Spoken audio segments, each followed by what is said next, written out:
পূর্বাভাস আবহাওয়া দপ্তরের পূর্বাভাস বলছে সোমবার থেকে ভারী বৃষ্টি হতে পারে উপকূলে। মৎস্যজীবীদের আগে থেকেই নিষেধ করা হয়েছে, তারা যেন সমুদ্রে না যান।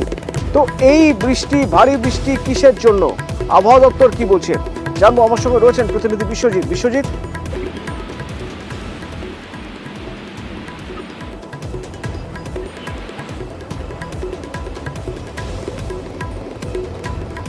বিশ্বজিৎ, আমার কথা শোনা যাচ্ছে?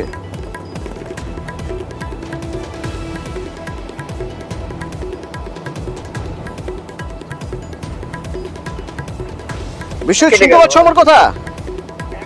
একদমই নিম্নচাপ তৈরি হয়েছে, বঙ্গোপসাগরে একটি নিম্নচাপ তৈরি হয়েছে। আমরা গতকালও জানিয়েছিলাম এবং এই নিম্নচাপ খুব ধীর গতিতে এগোচ্ছে এবং মধ্য বঙ্গোপসাগরের এই নিম্নচাপ ক্রমশ উত্তর বঙ্গোপসাগর অর্থাৎ আমাদের উপকূলের দিকে এগিয়ে আসবে এবং যত উপকূলের দিকে এগিয়ে আসবে বৃষ্টির সম্ভাবনা তত বাড়বে এবং এই যে নিম্নচাপ সেটি শক্তি সঞ্চয় করে গভীর নিম্নচাপে পরিণত হবে উত্তর বঙ্গোপসাগরে এসে, এবং সেটি সোমবার। তাই সোমবার এবং মঙ্গলবার এই দুদিন ভারী বৃষ্টির সম্ভাবনা উপকূল ও সংলগ্ন জেলায় এবং পার্বত্য এলাকার জেলাগুলিতে অর্থাৎ উত্তরবঙ্গ দক্ষিণবঙ্গ দুই বঙ্গেই ভারী বৃষ্টির যেমন সম্ভাবনা থাকছে, তেমনি বাকি জেলাগুলিতেও বৃষ্টি হবে। মেঘলা আকাশ এবং কয়েক পশলা বৃষ্টি হওয়ার সম্ভাবনা থাকছে হালকা থেকে মাঝারি।